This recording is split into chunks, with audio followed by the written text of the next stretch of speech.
Boleh mula Yes.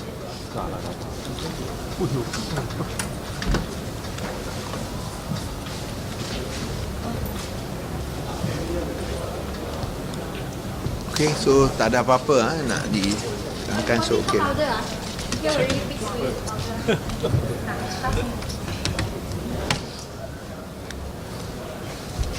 Okay, so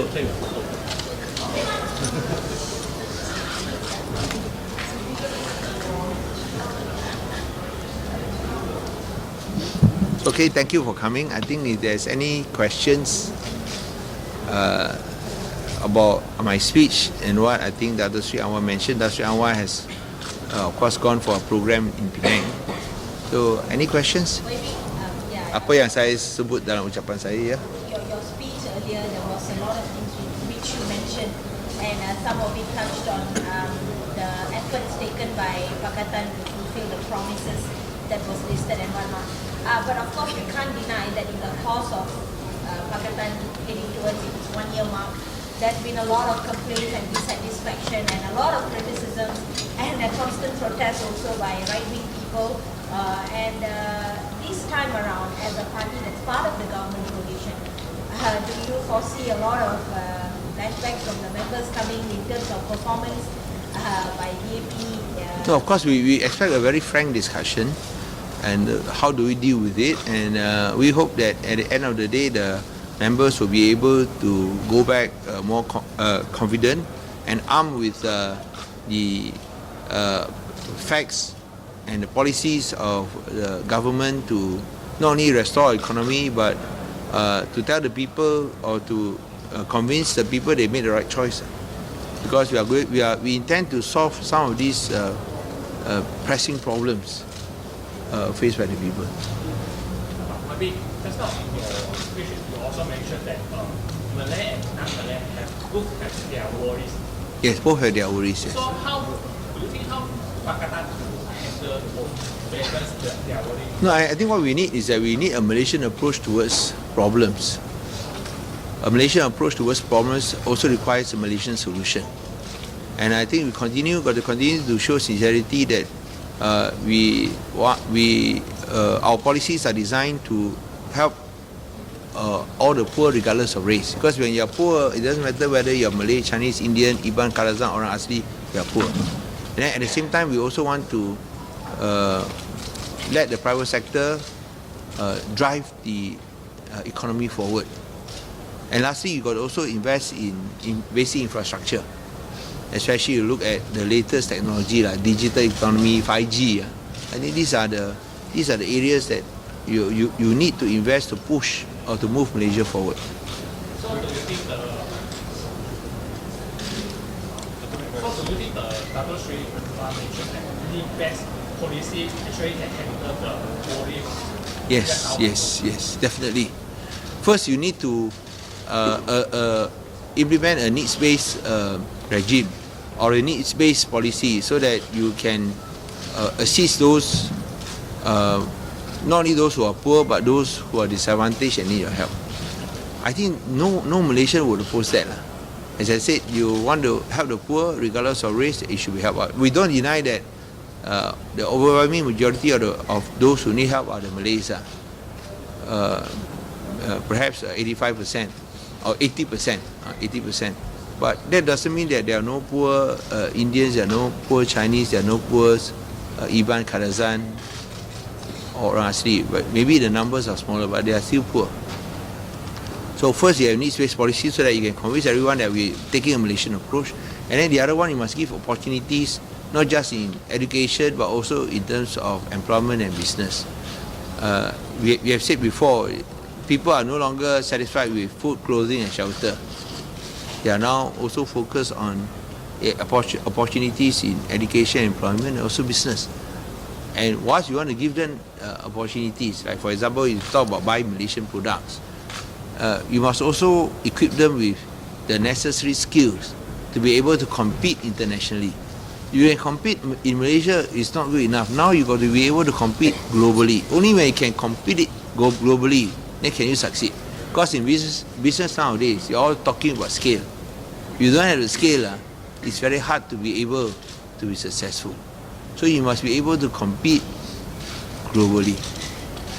So I think that's where we need Malaysian champions. And then we have Malaysian champions. Petronas is a good example of Malaysian champion. So we need more Malaysian champions. And that's why it's important for the private sector to give the necessary incentives to fashion an entrepreneurial state so that we can drive the economy forward through the private sector. I mean, the government is supportive, but the private sector must take the lead. Setahun Pakatan Harapan menerjui kerajaan, banyak isu dan juga polemik yang dibincangkan. Salah satunya ialah pertikaian ataupun perbalahan antara kerajaan pusat dan juga kerajaan negeri. Salah satunya adalah Johor Bahru. Boleh saya tahu apa penilaian DAP mengenai heated debate between pemimpin kerajaan dan juga orang kerabat diraja mengabaikan kerajaan negeri Johor? No, dari aspek ini kita penjual DAP ialah kita berdiri teguh, berpegang teguh kepada Perlembagaan Persekutuan. So saya rasa ia tidak ada pertikaian langsung. Dan apa-apa yang bersandarkan Perlembagaan Persekutuan, saya rasa itu yang kita akan sokong sepenuhnya. So tentu dalam aspek ini diuruskan oleh Perdana Menteri dan kita berikan keyakinan penuh kepada Perdana Menteri.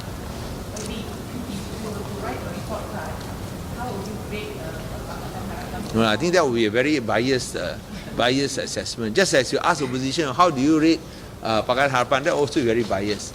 So, whilst we recognize there are many challenges, but I think the final report card should be assessed not in the preliminary, it will be at the next elections. And I said the 3 questions I posed in my speech, not now, but 5 years from now. Now is still this necessary reform process. You must not forget that in every country in the world, when a reformist government takes over a corrupt government, the people will always be unhappy because they say they got things under the previous corrupt government, which now the reformist government is trying to overcome and trying to resolve. Definitely there will be some dissatisfaction and unhappiness, but when they see the results, I believe they will be supportive. We have done that in Penang, we have done that in Selangor. I think we have shown the results. But we come back to the need-based policies. Just now you say that we agree that the policy should base on needs and also for the poor. So how about DAP stand on the race-based policy that we still have now, like matriculation and also the Bumi-Putra quotas and all? So No, I think these race-based policies were started by Barisan Nasional. It's not something new implemented by us. So I think let's get the facts right. Then we must get the facts right. You are all started by Barisan Nasional. So what we always say is that at the present time, I think these are continued lah, and at the present time. But we will ensure that this needs-based policy will not let anybody lose out. We always say that we must do something better than the previous government. If not better, at least it won't be worse off. Maybe Yes. back to the needs-based policy that you're talking about. Do you foresee the process to implement such policies that you might face some challenges, especially when the opposition is playing up racial tensions? No, that's why Everything that you guys do are linked to racial That's why tensions. Do you think the Malays can accept? No, I believe that the Malays will accept. Let's say you help the poor. For example, the B40, even though a big majority of the B40 are Malays, but if there's also B40 Chinese and Indians, I think the Malays will also accept they deserve to be helped. Of course, the opposition parties will not agree lah. They will say that even the non-Malay poor doesn't deserve to be helped because of the color of their skin. That's why we differ. So I think we are talking about needs-based approach based on facts and statistics, not based on the sentiment, the dangerous sentiment played by the opposition parties. I mean, to the extent that when they talk about appointments, the opposition party says that non-Muslims cannot become ministers. This is said by PAS and also endorsed by UMNO. I think this is against the constitution. When has it said that ministers cannot be from non-Malays? So So this is a sentiment that I believe will be rejected by not only the people in Sabah, Sarawak, especially in Sandakan. So you're going to have a Sandakan election, and you see PBS and PAS working together now. So you see PBS and PAS only one letter different, but then they're almost the same. PBS PAS, PBS PAS. So we can see that they are bringing out this type of dangerous sentiment, which I think the people of Sabah, Sarawak will reject, and also the people in Semenanjung will reject. Of course, there are some of those who are influenced by such dangerous sentiments. They will agree. But I think this will be totally rejected by the people. You say that at present time, the government will still continue the policy that implemented by ABN, even though there are race-based policies. So how would Harapan to improve or to change it to the need-based? No, that's how. You know, if you even look at the NEP, one of the limbs of the NEP is to eradicate poverty regardless of race. So we talk about needs-based policy. For those who are poor, you should help all those who are poor. Even though, of course, majority are Malays lah. And then those who are Chinese and Indians are poor, they are lesser numbers. But you must help them. And I think on this aspect, it was not done by the was not done by the previous government, and now is opposed by the present opposition. And this is where we differ. We are saying that DAP must do the right thing or else it will change. Yes, you do the right thing. So what are the right things that you No, that's why I say that you help the poor regardless of race. And if people are not happy, we have to face the consequences. So that's why I say that no point of becoming government if you dare not do the right thing. And that's why I thought just now that we must implement policies which benefit the next generation, not for the next general elections. So what are the right things that you want? I say one of them is needs-based policy. Right? Do you is it equal like sign ISA or other convention? ISA has never been our manifesto. So why are you mentioning ISA now? Based on what we have promised in the manifesto. Okay? Anything else? Sorry, can I?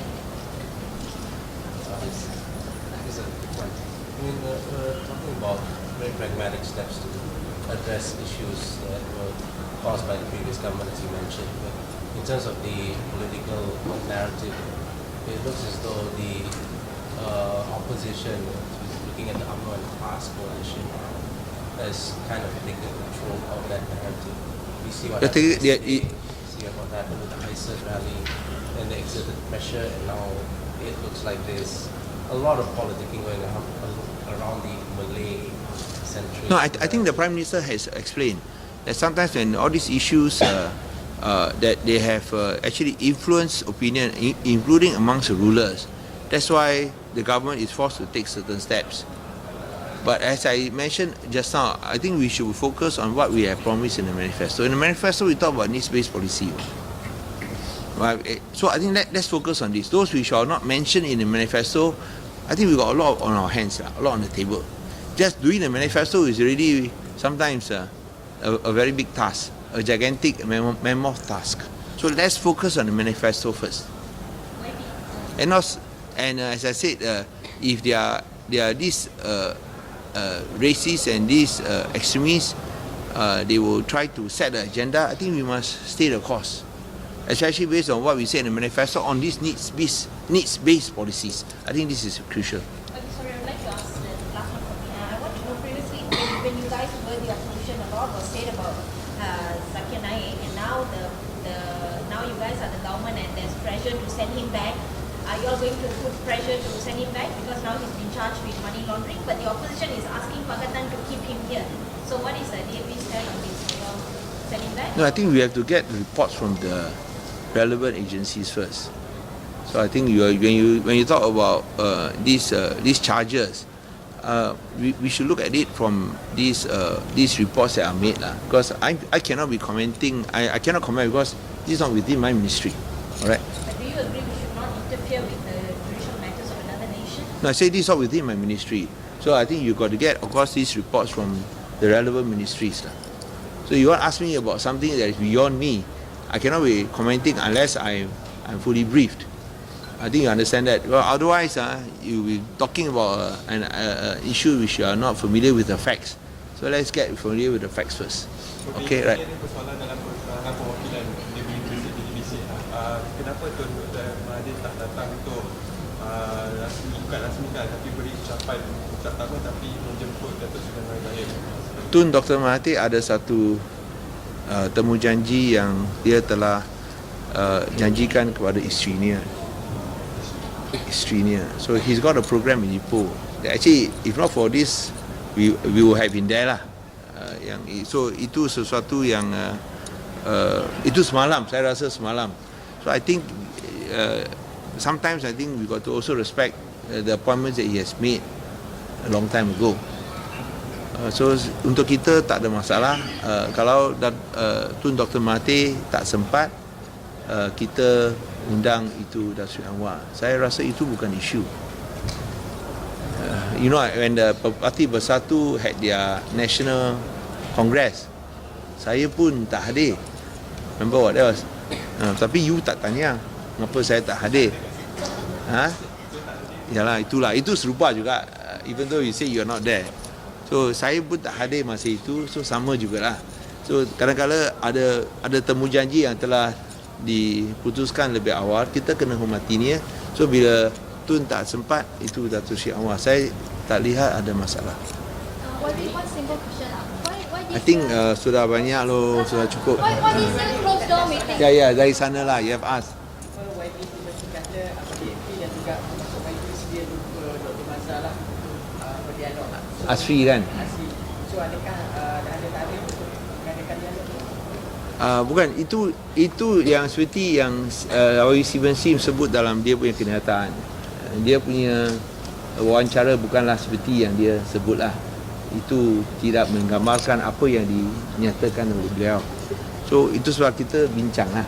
So saya rasa tak ada masalah bahawa kita boleh bincang atau mungkin boleh bermusyawarah. So saya rasa itu bincang, saya rasa kita boleh berdialog, ada satu perkara baik. Dan tentu kita kena lihat itu kerana sekarang masuk bulan Ramadan. Saya nak ucapkan selamat berpuasa kepada semua. Dan semoga semua orang Islam dapat menjalankan ibadah puasa dengan sempurna. So tentu kita kena hormat itu tarik dia kerana beliau sibuk, dan saya yakin bila beliau boleh tetapkan masa, kita akan dapat berjumpa. So saya rasa itu satu perkara baik kerana beliau bersebut itu bukan seperti yang dinyatakan tak tepat, biasalah tak tepat yang surat khabar tertentu. Tapi mari kita bincang. So itu tak jadi masalah. Why Congress Why this can year I- choose to close it down? Huh? Why the Congress this year choose to close it? Because previously DAP will open all the sessions. Yeah, we want to have a discussion on policies. Is there anything that cannot reveal to the media? Sometimes you review to the media, they go and misreport how? Because since No, I'm just saying lah. I'm not saying you. I'm saying if they misreport how. So now we are in government, we want to discuss issues which are important on policies. Especially we talk about the jobs and all that. So these are policies which needs to be which need to be kept confidential. So we want to have this. Huh? No, I think confidential lah. Sometimes we talk about internal government affairs. We want to have a frank discussion. is that because So DAP yang ada lagi satu soalan? Yeah. No, that one that no. Yeah, last one last one. We move back to the mixed race policy and race Where are you from? Oh, you. for now, the transition. Can you report accurately? I believe the No, you will report accurately. I hope your editors will not edit. Okay, yeah, please go ahead. Yeah, and the transition goes from race-based to mixed-based, right? And then I'm sure Pakatan is also a race-based policy. So when you're doing that, we cannot deny that there are still race-based policies in Malaysia. So in the transition period, there will some race-based policy slowly do.